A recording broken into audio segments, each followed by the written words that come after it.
नमस्कार दोस्तों। आज के इस वीडियो में मैं संजय आपका स्वागत करता हूं। हम लोग देख रहे हैं support and resistance. Support and resistance के ऊपर पहला जो वीडियो मैंने यूट्यूब पे डाला है, उस वीडियो में हम लोगों ने प्राइस एक्शन, जो प्रीवियस प्राइस एक्शन होता है उसके कारण जो कमिंग इनकमिंग प्राइस है उसको कैसे सपोर्ट मिलता है या रेजिस्टेंस मिलता है उसके बारे में हम लोगों ने डिस्कस किया है। इस वीडियो में हम लोग थोड़ा देखेंगे कि जो सपोर्ट और रेजिस्टेंस है उसके ऊपर बेस पे हम लोग यदि ट्रेड करना चाहते हैं तो आपको स्टॉप लॉस क्या लगाना पड़ेगा। हम लोग जनरली बोलते हैं कि कोई भी स्टॉक को हमेशा सपोर्ट लेवल पे बाय करना चाहिए और रेजिस्टेंस लेवल पे उसको बेचना चाहिए। ठीक है, एक मैंने एग्जांपल लिया है, यहाँ देखिए इंफोसिस का एग्जांपल है। ये जो मैंने एक लाइन निकाली है, ये मेरा एक सपोर्ट जोन है, ये ऊपर वाली प्राइस के लिए, और रेजिस्टेंस जोन है वो नीचे वाली प्राइस के लिए। ठीक है, यहाँ देखिए जब स्टॉक ऊपर की तरफ गया तो ये जो यहाँ उसने ऊपर नीचे किया और ये कि यहाँ एक लाइन बन गया, यहाँ नीचे, यहाँ इसने वो जो सपोर्ट जोन है, ऊपर था तब सपोर्ट था, सपोर्ट को उसने ब्रेक करके नीचे की तरफ आ गया, वापस ऊपर गया, और यहाँ जो रेजिस्टेंस है उसको ब्रेक नहीं कर पाया, वापस नीचे आ गया, वापस ऊपर जाके ये जो रेजिस्टेंस जोन है उसको उसने हाई वॉल्यूम से ब्रेकअप करके जब ऊपर गया तब ये जो रेजिस्टेंस है वो सपोर्ट बन गया ये प्राइस के लिए। और उसके बाद आप देखेंगे तो देखिए वो स्टॉक जो है पर्टिकुलर प्राइस रेंज में घूम रहा है, मतलब प्राइस रेंज जो है वो 711 या 710 टू ऑलमोस्ट 770, तो ऑलमोस्ट 60 पॉइंट में स्टॉक ऊपर नीचे कर रहा है। ऑलमोस्ट ये 6 महीने के लिए पीरियड के लिए वो ऊपर नीचे कर रहा है 70 प्राइस रेंज में, 710 टू 770। तो हम लोगों को कैसे इस लेवल को ट्रेड करना है उसके बारे में हम लोग देखेंगे। ठीक है, आपको मालूम है कि एक बार ये स्टॉक ऊपर की तरफ गया तो उसने जो रेजिस्टेंस है उसको ब्रेक किया करके ऊपर गया है, पार किया रेजिस्टेंस को। तो आपने सपोज ये जगह पे एंट्री मारी है तो आप क्या करेंगे, स्टॉप लॉस क्या लगाएंगे? स्टॉप लॉस लगाएंगे ये जो जोन दिया है, मैंने बोला कि सपोर्ट या रेजिस्टेंस जो होता है वो एक सिंगल प्राइस का होता नहीं, वो एक जोन होता है, एक प्राइस रेंज में रहता है। पर्टिकुलरली यहाँ हम लोग देखेंगे तो ये प्राइस रेंज है कुछ 710 या 711 टू 705 या 706 ऐसा कुछ रेंज है। ठीक है, तो आपको स्टॉप लॉस लगाना है इस जो प्राइस जो रेंज है स्टॉप लॉस की या सपोर्ट की, उस जगह पे आपको स्टॉप लॉस लगाना है। आपने यहाँ पे कहीं पकड़ लीजिए 720 पे स्टॉक पे एंट्री मारी है, जब ब्रेकआउट हुआ, आप स्टॉक आपका ऊपर की तरफ जा रहा है, ऊपर जब यहाँ पे जाता है तो यहाँ देखिए ये जो प्राइस है वहां पे वो उसको रेजिस्टेंस मिलता है प्रीवियस प्राइस के कारण और स्टॉक थोड़ा सा नीचे आता है। तो आप शायद इस जगह पे आप बेच सकते थे क्योंकि आपको ये रेजिस्टेंस ऑफर करा था, मगर स्टॉक नीचे आ गया, आपके बाइंग प्राइस के लेवल पे आ गया, वापस ऊपर जाने लगा, इस जगह पे उसने वो जो प्रीवियस रेजिस्टेंस है उसको ब्रेक किया। ठीक है, जब ब्रेक किया प्रीवियस रेजिस्टेंस और यदि आप फिर भी इस लेवल पे स्टॉक आपके पास है जो आपने 720 लेवल पे लिया है, तो और आपका स्टॉप लॉस जो है वो 705 टू 710 के लेवल पे, तो उस कंडीशन में ये जो स्टॉप लॉस है आपका ऊपर की तरफ जाएगा, यहाँ जाएगा।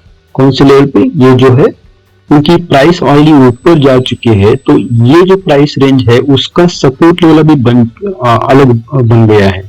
इसका सपोर्ट लेवल जो है वो 748 है। देखिए ये जो लाइन है वो सपोर्ट बन गया और इसीलिए जब स्टॉक ऊपर की तरफ जा गया, ये रेजिस्टेंस लाइन को ब्रेक करके ऊपर की तरफ गया, तो आपका स्टॉप लॉस भी चेंज होना चाहिए, इस जगह पे आपका आना चाहिए। ठीक है, ये जो रेंज है उस रेंज के नीचे आपका स्टॉप लॉस होना चाहिए। ठीक है, जब स्टॉक उसके ऊपर यदि स्टॉक जाता है तो दैट्स ओके फॉर यू, यदि उसके नीचे जाता है तो आपका स्टॉप लॉस जो है वो हिट होगा और आपको कितना प्रॉफिट मिलेगा, जो आपका 720 तो ये जो 750 जो है ये 20-30 पॉइंट का आपको प्रॉफिट मिलेगा। ठीक है, ये जो पर्टिकुलर 5-6 महीना है इस पीरियड के लिए इस स्टॉक ने एक पर्टिकुलर रेंज में ऊपर नीचे किया है जो 60 पॉइंट का है, यहाँ है 710, यहाँ है 770 समथिंग, तो 60 पॉइंट में वो ऊपर नीचे खेल रहा है 6 महीने के लिए। अभी ये पर्टिकुलर रेंज को आपको ट्रेड करना है तो क्या करेंगे? मैंने बोला कि सपोर्ट लेवल पे आपको बाय करना है, तो आपने सपोर्ट यहाँ लिया था, यहाँ पे बेच दिया, वापस आप वेट करें कि वापस नीचे आएगा। अभी यहाँ देखिए ये जो पहला प्राइस का जो ये था पुल बैक था, उस जगह पे उस जगह पे एक नया सपोर्ट बन चुका था। तो ये जो ऊपर गया, ऊपर जाने के बाद जब नीचे आया, ये यहाँ पुल बैक हुआ या पूरा ट्रेंड का पुल बैक जब हुआ तो वापस ये ऊपर गया। देखिए, क्योंकि यहाँ जो सपोर्ट था उसको उस प्रीवियस सपोर्ट का उसने सपोर्ट लेकर वापस ऊपर की तरफ गया, मगर नीचे आकर इस सपोर्ट को ब्रेक करके जो उसका यहाँ जो मेन सपोर्ट है आपका लॉन्ग टर्म, इस सपोर्ट पे आके रुक गया, उसके नीचे नहीं जा पाया और वापस स्टॉक ऊपर की तरफ जा रहा है। तो इस जगह पे आपको वापस स्टॉक लेने की आपके पास चांस थी और आप स्टॉक यहाँ पे ले सकते हो। और स्टॉप लॉस जो है इस जो रेंज है उस रेंज के नीचे, मतलब आपके पास स्टॉप लॉस 705 के नीचे लगाना चाहिए, ठीक है। और वैसे ही आप जब ये स्टॉक जब ऊपर जाता है तो आप टारगेट रख सकते हैं कि पहला आपका टारगेट रहेगा ये जो 747 जो है, जो प्रीवियस रेजिस्टेंस है वो पहला टारगेट रहेगा। दूसरा टारगेट रहेगा ये जो लेवल है सेकंड रेजिस्टेंस, वो आपका दूसरा टारगेट रहेगा। तो टारगेट आप कैसे करते हो, जो प्रीवियस रेजिस्टेंस है उसके हिसाब से आप टारगेट डिसाइड करते हो, ठीक है। मैंने कैसा देखिए, यहाँ मैंने एंट्री मारी तो मेरा पहला टारगेट क्या रहेगा, मेरा पहला टारगेट रहेगा, पहला तो एक देखिए यहाँ पे यदि मैं एंट्री मारता हूँ तो पहला मेरा टारगेट रहेगा इस रेजिस्टेंस लेवल पे, वो जो लाइन है इस रेजिस्टेंस लेवल पे पहला टारगेट रहेगा। यदि उसको पार कर देता है तो दूसरा टारगेट में रहेगा मेरा ये जो लॉन्ग टर्म रेजिस्टेंस लाइन है उसके ऊपर। यदि उसको पार करता है तो मेरा थर्ड टारगेट रहेगा ये वाला, ठीक है। और इसको यहाँ मुझे बेचना है। मगर ये सब कुछ होते समय आपको हमेशा आपका जो ट्रेलिंग स्टॉप लॉस है उसको हमेशा ऊपर की तरफ बढ़ाते जाना चाहिए। जो प्रॉफिट है आपको उसको कैच करना चाहिए, ठीक है। अभी दूसरी बात यह है कि क्या केवल सपोर्ट और रेजिस्टेंस, प्राइस एक्शन के कारण जो सपोर्ट और रेजिस्टेंस है उसी के बेसिस पे आपको ट्रेड करना है कि नहीं। केवल प्राइस एक्शन के सपोर्ट और रेजिस्टेंस के बेसिस पे आपको ट्रेड नहीं करना चाहिए। कम से कम आपके पास 3 रीजन होने चाहिए, टेक्निकल रीजन, किसी भी स्टॉक को बाय करने के लिए। फॉर एग्जाम्पल, आप किसी जगह पे आप बाय कर रहे हो, क्यों कर रहे हो, तो आपके पास आप बोल सकते हो कि मेरे पास ये जो मेरा RSI इंडिकेटर वो मुझे पॉजिटिव सिग्नल दे रहा है, या बोल सकते हो कि आपका जो पर्टिकुलर स्टॉक है उसके प्राइस लिए कुछ 20 SMA लाइन या बॉलिंजर बॉन्ड का लोअर जो बैंड है उस जगह पे उसने सपोर्ट लिया है, या आप बोल सकते हो कि इस जगह पे कुछ गोल्डन क्रॉस मिल रहा है या सिल्वर क्रॉस मिल रहा है। ऐसा कुछ प्रॉपर सेटअप होगा और आपके पास 2 या 3 टेक्निकल रीजन रहेंगे तभी आपको किसी भी स्टॉक में एंट्री मारना है। ऐसा नहीं कि केवल आप प्राइस को देखो और उसके हिसाब से आप ट्रेड करो। तो अभी हम देखेंगे कि कैसे बॉलिंगर बैंड जो होता है वो आपके प्राइस को सपोर्ट और रेजिस्टेंस देने का काम करता है। बॉलिंगर बैंड के बाद हम लोग देखेंगे कि मूविंग एवरेज जो है वो कैसे आपके प्राइस को सपोर्ट और रेजिस्टेंस देती है, ठीक है। और जो चैनल है या ट्रेंड लाइन्स है वो कैसे आपके प्राइस को सपोर्ट या रेजिस्टेंस देने का काम करते हैं। पहले हम देखेंगे कि कैसे बॉलिंगर जो बैंड है वो आपके प्राइस को सपोर्ट करता है या रेजिस्टेंस देता है। पहली बात यह है कि बॉलिंगर बैंड क्या है। आप इस चार्ट में देख रहे हो, आप इंडिकेटर्स में जाओगे तो आपको एक मिलेगा कि बॉलिंगर बैंड करके एक ऑप्शन मिलेगा। आपको इसको यदि ओपन करते हो, उसको सिलेक्ट करते हो, तो आपका जो स्टॉक का प्राइस है उस प्राइस के दोनों साइड पर आपको एक इन्वॉल्व मिलेगा। जो यहाँ जो ग्रीन जैसा ब्लू कलर का जो इन्वॉल्व मिल रहा है वो उसको हम लोग बोलते हैं बॉलिंगर बैंड। देखिए, अब इसके 3 कंपोनेंट होते हैं। बॉलिंगर बैंड के लिए हम लोग अलग सा वीडियो बनाएंगे, मगर केवल सपोर्ट और रेजिस्टेंस समझाने के लिए मैं ये बॉलिंगर बैंड का थोड़ा बहुत बेसिक पार्ट आपके लिए बता रहा हूं। देखिए, बॉलिंगर बैंड के 3 पार्ट होते हैं। एक होता है उसका मिडल लाइन, एक होता है उसका अपर बैंड और दूसरा होता है उसका लोअर बैंड। यहां आप देखेंगे ये जो है नीचे वाला पोर्शन उसको बोलते हैं lower band of the Bollinger band. ये जो रेड लाइन है उसको बोलते हैं middle line of the Bollinger band, और ऊपर वाला जो लाइन है उसको बोलते हैं upper band of the Bollinger band. अभी ये मिडिल लाइन जो है वो 20 SMA लाइन होता है। तो 20 SMA लाइन मतलब 20 days simple moving average line if you are looking into daily chart. अभी जब आप बॉलिंगर बैंड सिलेक्ट करते हो तो उसका जो मिडिल लाइन रहता है वो हमेशा 20 SMA लाइन पे होता है। SMA मतलब सिंपल मूविंग एवरेज। अभी 20 क्या है, 20 जो है वो SMA लाइन आप जब सीखेंगे उस टाइम पे आपको समझ में आएगा कि 20 SMA का मतलब क्या है, 90 SMA का मतलब क्या है, 100 SMA का मतलब क्या है, 5 SMA का मतलब क्या है। और डेली चार्ट में अलग सा होता है SMA लाइन कैसे निकालता है, वीकली चार्ट में हम लोग कैसे SMA कैलकुलेट किया जाता है। क्योंकि आप यहाँ देख सकते हैं बॉलिंजर बैंड जो है 20 एंड 2 दिखा है। 20 जो है वो SMA लाइन है, 2 जो है उसका स्टैंडर्ड डिविएशन होता है। तो ये जो मिडिल वाला लाइन है उसके ऊपर और नीचे स्टैंडर्ड डिविएशन के हिसाब से कितना डिविएशन है, 2 का डिविएशन है, उसके हिसाब से बॉलिंगर बैंड का ये मतलब बन जाता है। अभी उसके अंदर कैलकुलेशन पे हम लोग नहीं जाएंगे।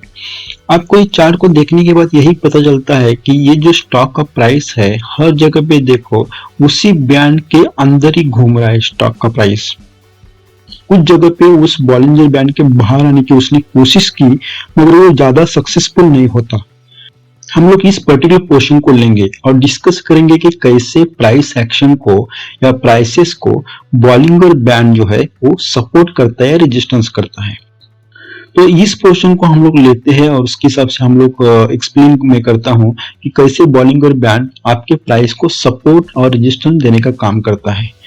यहाँ देखिए जब प्राइस ऊपर की तरफ जा रहा है तब जहां जहां वो प्राइस ऊपर का जो अपर बॉलिंगर बैंड है उसको टच करता है उसके बाद वो स्टॉक का प्राइस वापस नीचे गिरने लगा है। देखिए यहाँ पे देखिए, यहाँ पे देखिए, यहाँ पे देखिए, यहाँ यहाँ यहाँ जहां जहां ऊपर बॉलिंगर बैंड जो है ऊपर का अपर बॉलिंगर बैंड उसको जब प्राइस टच करता है उसके बाद वो स्टॉक नीचे की तरफ आता है। जब उसको टच करने के बाद नीचे आता है इसका मतलब ये है कि वो जो अपर बॉलिंगर बैंड है it is acting as a resistance to the prices. ठीक है, वो जो अपर बॉलिंगर बैंड है वो प्राइस को अपने ऊपर जाने के लिए अलाउ नहीं कर रहा है, दे नहीं रहा है, इसलिए अपर बॉलिंगर बैंड जो है वो वर्क करता है as a resistance to the prices.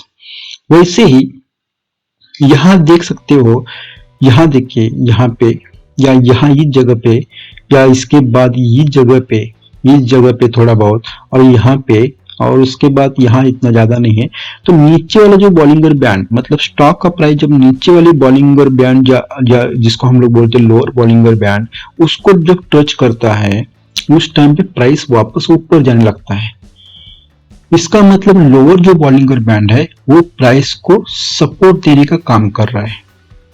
अब upper bollinger band is working as a resistance and lower bollinger band is working as a support. Now middle bollinger band जो है वो क्या कर रहा है, जब भी प्राइस मिडल बॉलिंगर बैंड या उसको मिडल लाइन बोलते हैं या 20 SMA लाइन बोलते हैं, 20 SMA लाइन या मिडल बॉलिंगर बैंड जो है या मिडल बॉलिंगर लाइन जो है उसके ऊपर जो प्राइस जाता है तब ऐसा बोला जाता है कि ये स्टॉक का जो प्राइस रहेगा वो बुलिश रहता है।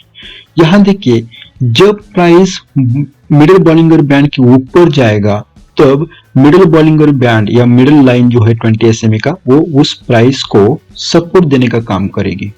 जब भी वो स्टॉक मिडिल बॉलिंगर बैंड या मिडिल लाइन जो है उसके नीचे जाएगा तब उस प्राइस को वो रेजिस्टेंस कर देने का काम करेगा या रेजिस्टेंस करेगी।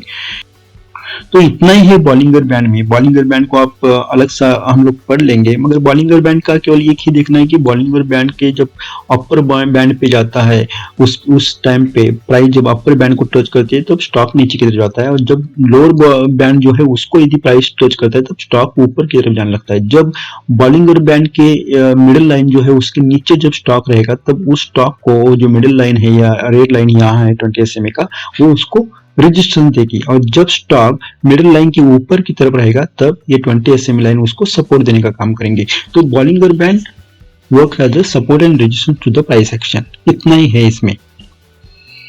अभी सिंपल मूविंग एवरेज जो होता है वो कैसे या सिंपल या मूविंग एवरेज जो होता है वो कैसे प्राइस के लिए सपोर्ट और रेजिस्टेंस बनता है उसके बारे में हम लोग बात करेंगे। सिंपल मूविंग एवरेज मतलब क्या है उसका हमें अभी डिस्कस करने की जरूरत नहीं है। सिंपल मूविंग एवरेज और होता है एक्सपोनेंशियल मूविंग एवरेज, उसके लिए हम लोग अलग सा वीडियो बनाएंगे। ठीक है, मगर जब आप चार्ट में जाओगे और सिंपल मूविंग एवरेज सिलेक्ट करते हो तो उसमें आपको ऑप्शन मिलेगा कितने दिन का चाहिए, उसके हिसाब से आपको सिलेक्ट करना है कितने दिन का यदि आप डेली चार्ट यूज कर रहे हो, यदि आपको वीकली चार्ट यूज करना है तो कितने वीक का, यदि आप मंथली चार्ट का यूज कर रहे हो तो कितने मंथ का। तो यहाँ इस एग्जांपल में मैंने 3 मूविंग एवरेज लाइन सिलेक्ट की है। पहली जो ऊपर वाली जो लाइन है यहाँ पे वो है 20 SMA लाइन।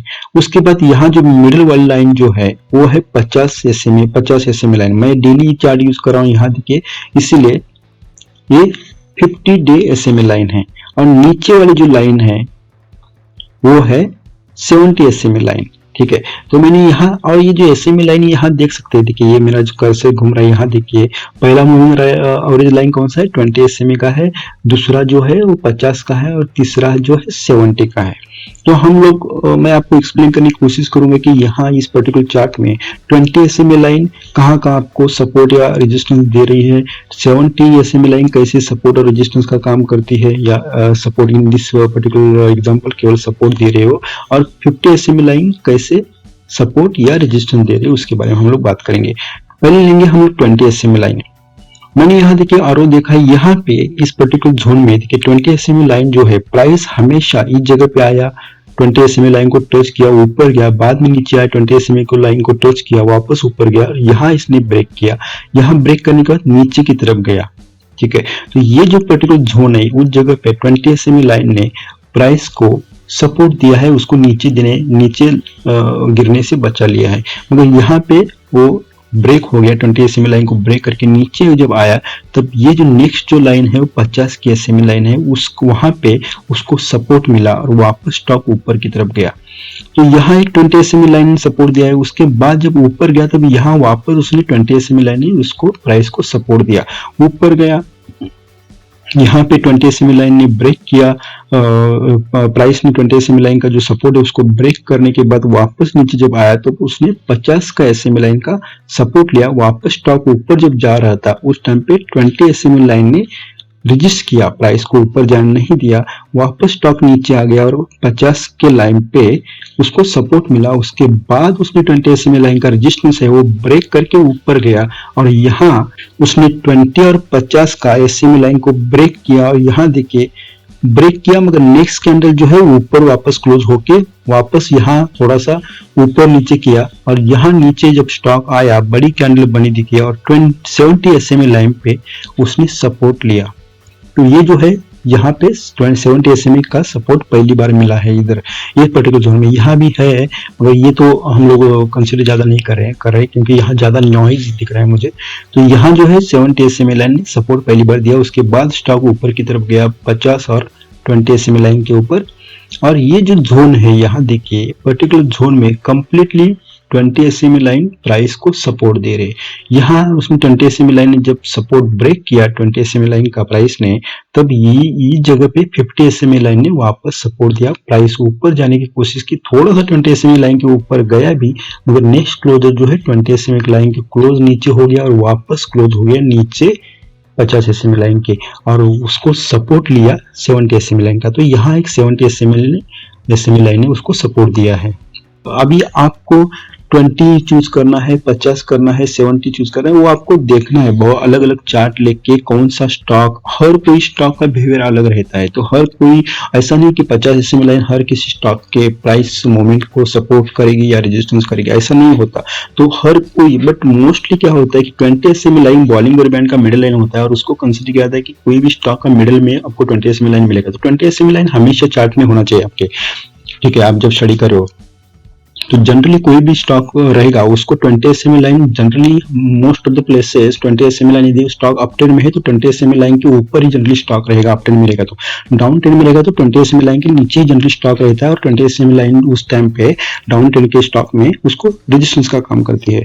तो हर किसी स्टॉक में आपको अलग अलग SMA लाइन डालकर देखना है कि कौन सा लाइन इसको सपोर्ट दे रही है, कौन सा लाइन उसको रेजिस्टेंस दे रही है, ठीक है। तो मैंने ऐसा कुछ रूल नहीं है, मैंने कोशिश किया कि 70 का मिलता है क्या 90 का मिलता है, उसके हिसाब से मुझे समझ में आया कि यहाँ एक जो है 70 SMA लाइन जो है वो बार बार उस प्राइस एक्शन को सपोर्ट दे रही है, इसलिए मैंने यहाँ 70 चूज किया। सपोर्ट और रेजिस्टेंस के पहले वीडियो में मैंने ट्रेंड लाइन का बारे में बात किया था। जनरली होता क्या है कि जो स्टॉक जब अपट्रेंड में जा रहा है तो लोवेस्ट 2 पॉइंट आप पकड़ लेंगे। अभी यहाँ ये जगह पे मैं 2 पॉइंट जो लोवेस्ट है उसको मैं यदि पकड़ लूंगा और वहां से मैं स्ट्रेट लाइन मारूंगा तो आपको समझ में आए कि ये जो स्ट्रेट लाइन है वो शायद किसी जगह पे जाकर आने वाले प्राइस को सपोर्ट देने का काम करेगी। जब आपका स्टॉक अपट्रेंड में जा रहा है तो ट्रेंड जो लाइन है वो नीचे की तरफ रहती है स्टॉक के, ठीक है। तो यहाँ से मैंने 2 पॉइंट लिया और वहां से लाइन निकाला, यहाँ पे किधर सपोर्ट नहीं मिला, सपोर्ट दिया नहीं ट्रेंड लाइन ने, मगर यहाँ इस जगह पे उसने सपोर्ट दिया है। बीच में मैंने एक ट्रेंड लाइन ली, 2 पॉइंट लिए, यहाँ से आगे खींच लिया, तब यहाँ आपको ये प्राइस को ये ट्रेंड लाइन सपोर्ट दे रही है, ठीक है। और यहाँ डाउन ट्रेंड में आप देखेंगे तो 2 पॉइंट लिया मैंने और आगे जब लिया तब ऐसा कुछ मुझे इधर रेजिस्टेंस नहीं मिला। ऑफर रेजिस्टेंस कर रहा था बट उसने रेजिस्टेंस ब्रोक करके ऊपर की तरफ जा चुका है स्टॉक। मगर जनरली ऐसा सेटअप होता है कि डाउन ट्रेंड जब लाइन आप निकालोगे तो वो जो आगे वाला जो लाइन एक्सटेंड होगा 2 पॉइंट से आगे, वो कहीं ना कहीं आपके प्राइस को सपोर्ट दे सकता है या रेजिस्टेंस दे सकता है। यदि आप अप ट्रेंड में हो, यदि उसने अप ट्रेंड में हो और यहाँ पे देखिए प्राइस को ब्रेक करके या ट्रेंड लाइन को ब्रेक करके यदि ये स्टॉक नीचे की तरफ आता है ये जगह पे, तो ये ट्रेंड लाइन वापस एक्ट होगी एज ए रेजिस्टेंस, ठीक है। तो ये था ट्रेंड लाइन कैसे सपोर्ट और रेजिस्टेंस का काम करते हैं। यहाँ देखिए एक ट्रेंड लाइन कैसे रेजिस्टेंस और सपोर्ट का काम करते हैं। मैंने ये 2 पॉइंट लिए और 2 पॉइंट लेकर आगे जब मैंने खींचा तो ये जो जगह पे ये ट्रेंड लाइन ने प्राइस को सपोर्ट दिया। वापस मैंने और एक लाइन निकाला, यहाँ एक अलग थोड़ा ट्रेंड चेंज हो गया तो मैंने यहाँ एक पॉइंट पहला है मेरा, ये दूसरा पॉइंट है, यहाँ तीसरा पॉइंट को ट्रेंड लाइन ने सपोर्ट दिया, प्राइस को ट्रेंड लाइन ने सपोर्ट दिया और आगे जाने के बाद वापस प्राइस ने ट्रेंड लाइन का सपोर्ट लेकर वापस ऊपर की तरफ जा रहा है। यहाँ नीचे आ रहा है, वापस वो शायद ट्रेंड लाइन का सपोर्ट लेगा, ठीक है। तो ये होता है ट्रेंड लाइन कैसे आपके प्राइस को सपोर्ट और रेजिस्टेंस ऑफर करते हैं। जब वो स्टॉक ऊपर की तरफ जा रहा है मतलब अप ट्रेंड में, तब ट्रेंड लाइन नीचे की तरफ होता है, इसलिए वो ट्रेंड लाइन आपके प्राइस को सपोर्ट देती है। जब डाउन ट्रेंड में स्टॉक रहेगा तब ट्रेंड लाइन जो रहेगी वो ऊपर की तरफ रहेगी, वो ट्रेंड लाइन प्राइस को रेजिस्टेंस ऑफर करेगी, ठीक है। तो आज की इस वीडियो में इतना ही। हम लोगों ने देखा कि बॉलिंगर बैंड कैसे आपके स्टॉक के प्राइस को ऑफर करता है रेजिस्टेंस एंड सपोर्ट। वैसे ही ट्रेंड लाइन कैसे करती है, वैसे ही सिंपल मूविंग एवरेज लाइन कैसे आपके प्राइसेस को सपोर्ट और रेजिस्टेंस देते हैं उसके बारे में देखा। हम लोग इसके बारे में वापस डिटेल में सीखेंगे, क्योंकि मैं सपोर्ट और रेजिस्टेंस की बात कर रहा था, एक वीडियो बना रहा था, इसलिए मैंने सोचा कि आपको थोड़ा सा एडवांस में इंफॉर्मेशन दे दूं। हम लोग जब मूविंग एवरेज पढ़ेंगे उसमें हम लोग डिटेल में इसके बारे में स्टडी करेंगे। जब हम लोग ट्रेंड लाइन देखेंगे उसमें हम लोग वापस देखेंगे कैसे ट्रेंड लाइन आपके प्राइस को सपोर्ट और रेजिस्टेंस देता है। जब हम लोग बॉलिंगर बैंड देखेंगे तब भी हम लोग वापस देखेंगे कि कैसे आपका बॉलिंगर जो बैंड है वो आपके प्राइस को सपोर्ट और रेजिस्टेंस ऑफर करता है, ठीक है। मैं आशा करता हूँ कि आपको ये वीडियो अच्छा लगा होगा। मैं बहुत इफर्ट ले रहा हूँ आपको सब कुछ बताने की, इसके लिए बहुत कोशिश करनी पड़ती है, बहुत कुछ बनाना पड़ता है, प्रेजेंटेशन बनाना पड़ता है, it takes lot of time. और इसीलिए आपको यदि इस वीडियो देखकर आपको कुछ समझ में आ रहा है या नहीं आ रहा है तो मुझे बताइए, मैं वापस नए वीडियो बनाऊंगा। मगर आपका काम है कि इस चैनल को अपने दोस्तों के साथ शेयर करना, आपके फेसबुक पे, आपके व्हाट्सएप पे, अपने व्हाट्सएप के ग्रुप में शेयर करके इस ग्रुप में ज़्यादा से ज़्यादा सब्सक्राइब आएंगे तो मुझे एक अच्छा मोटिवेशन रहेगा मेरे लिए और नए वीडियो लाने का, ठीक है। तो thank you so much for joining.